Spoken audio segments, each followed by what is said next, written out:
Blago onome komu su prijestupi oprošteni i čiji su grijesi pokriveni.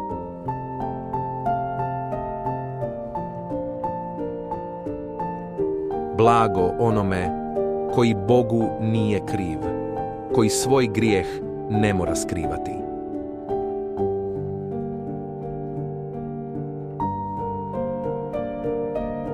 Dok sam šutio o svojoj krivnji, bivao sam sve jadniji i slabiji.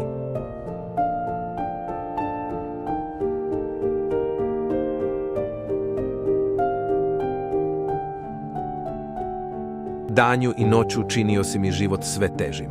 Kao za ljetne žege, snaga mi se iscrpila.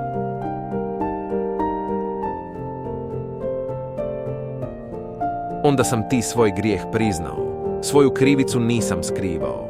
Bože, sve sam ti rekao, a ti si mi oprostio.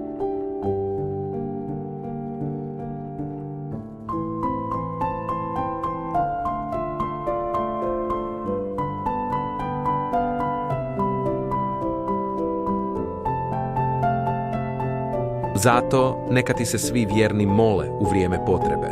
Kad nevolje kao bujica navale, neće ih odnijeti.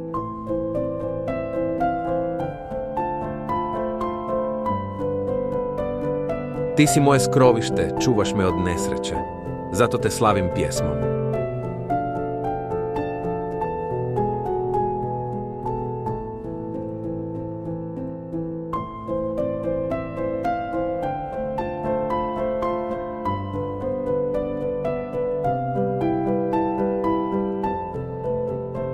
Bog kaže, uputit ću te dobro, da znaš kako trebaš živjeti.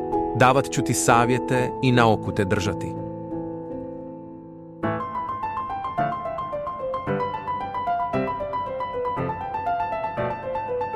Ne budi glup kao konj ili mazga.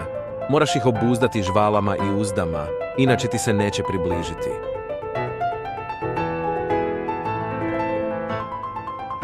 Nevjernike muče mnogi jadi, a vjerni Bogu okruženi su ljubavlju. Vi dobri i pravedni, Bogu se radujte. Veselo kličite, svi koji ga štujete.